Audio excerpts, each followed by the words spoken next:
Back again. Okay, let's continue this little discussion. Alright. As I said in the last vid, that I touched on because I was running out of time, basically, you can find some quality katana blades, or other swords for that matter, outside of Japan, outside of Asia, or whatever. You'd be amazed how well the quality of these steels are. From Chinese forges, from Philippine forges, from US forges. I mean, there's some really interesting American companies that are coming out with, you know, Japanese swords that the blade edge for edge, you'd be amazed how similar they are, as well as, you know, as far as their cutting power goes. I mean, they're really well made, well done. So, again, you have to be willing to broaden your horizons. You need to know where to go. I got a couple of options, and I'm going to be putting up links. Hanwei is one company you should check out if you're in the market for a good blade. In fact, they're where I got my 2 blades from, the 2 that I showed. And even though I picked up Chinese swords from them, they are known for making some really good Japanese style katana as well, samurai sword, katana blades, whatever. They've been known for making some really good ones. They've built up a reputation for making some really budget-conscious priced, but amazingly good quality style blades. Sheesh, I can't speak today. There has been some issues in the past with some of their blades being a little bit too thin or being a little too sharp, so sometimes they might shatter or break and whatever, but they've recently resolved those issues. This latest generation of swords that Hanwei's been pumping out is just amazing. It's just really good blades. So I've actually gotten my hands on a couple of the katanas. Like, I've looked at a couple of them in certain shops, and I was amazed. Because I'm only familiar with their Chinese line, but when I finally got, everyone mostly knows them for their Japanese swords. I'm more familiar with their Chinese swords, but I'm the weirdo. But I got to see some of their katana, and I was just like, oh my damn! I mean, and you'd be amazed at what the prices of some of these things. I mean, yeah, they're top quality ones. You're going to be spending around $1,000 or so. Yeah, $1,000. But you can still get some good ones for around $500, $400, and then they got their practical pro line, or their practical plus line. Those are the katanas that are strictly made for the martial artist on a budget. The blades are still top quality. It's just the way they make the sword is not necessarily traditional. The fittings might be different, or they might skimp a little bit on the materials that they use, as far as instead of using genuine leather, they might use, like, you know, like nylon or something, imitation leather, or they might use, you know, things like that. They might not use shark skin on the inside of the hilt, you know, instead they're using a fake version of it. But the blade itself, good stuff, still top-notch, good quality. And the construction of the blade, when they put it together, it's not going to fall apart on you, at least from what people have told me. So they're definitely a good place to start if you're looking for something. Another company I would suggest is Cheness. They're another Chinese forge. Those guys specifically cater to martial arts on a budget, and a lot of people have been, I've searched on sword sites online, and a lot of people got nothing but good things to say about these guys. They say that their katanas are beautiful, and there's a particular katana, their Kaze. Everyone's going crazy over that particular model. It must be a damn good model. But I don't know if they still make it. Some people told me they still make it, other people said they haven't. I should research that. But Cheness is another place to check out for good quality blades that are people on the budget. Musashi is another company. I don't know too much about them, but I heard that they make some good blades too. Though you might want to be careful at their lower end, because I heard that they're really low end, cheaper ones you don't want to touch, but more around the 200, 300, 400, then you'll start seeing some better quality. Those are 3 I know right off the top of my head for katanas that aren't made in Japan. Now, there are, however, companies that cater to those who just they have to have the Japanese ones.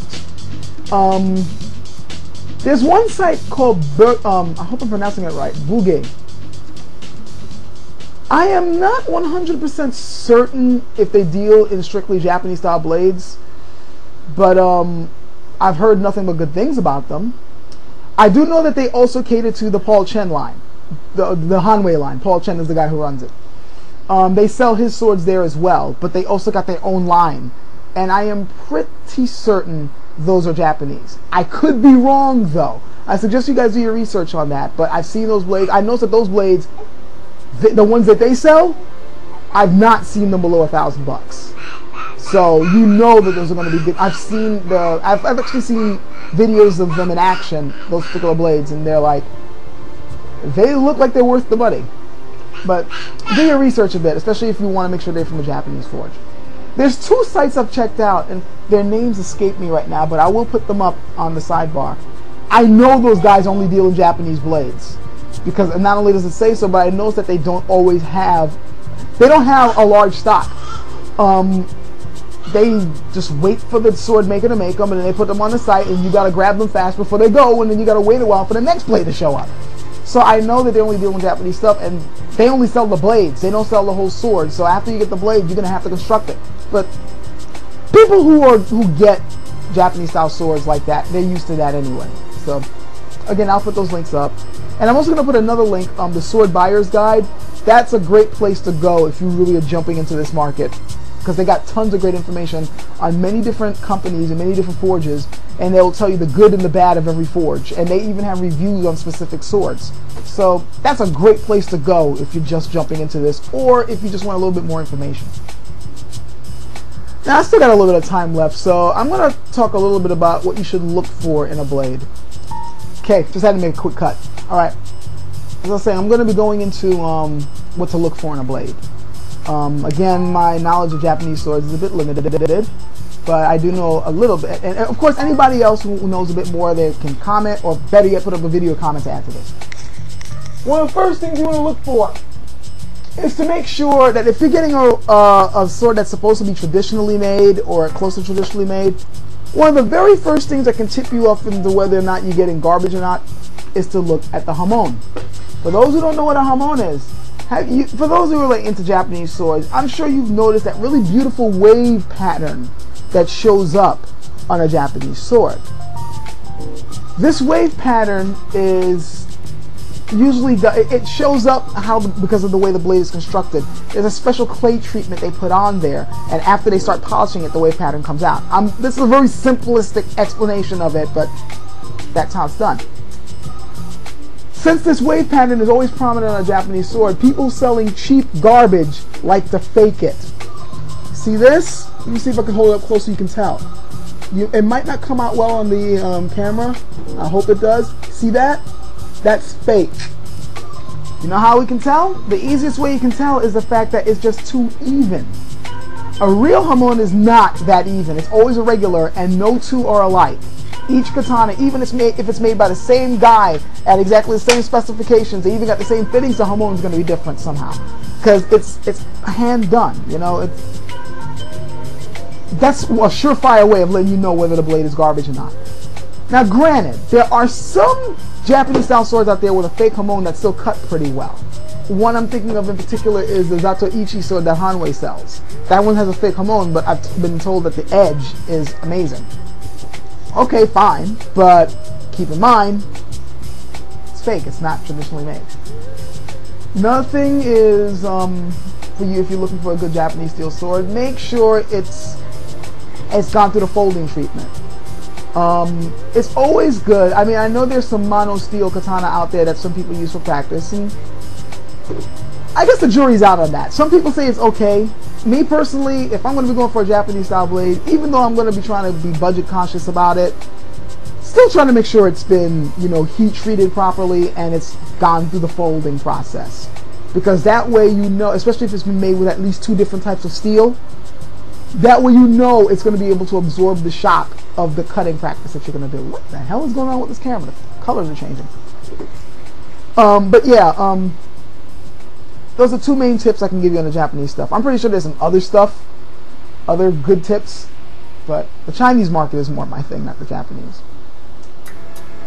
Okay, that's all I got for now. If there's anything specific you want to know about to look for a blade, or if there's anything else you want me to know, again, PM me, give me a private message or a comment. If there's anything you can add to this, sword collectors out there, feel free, especially if you're going to put up a video and just respond to this one. That would be great, so you can add more to the information out there. And of course, I'll be happy to answer any questions. So, hope this was educational enough for you guys. Catch you later. Bye.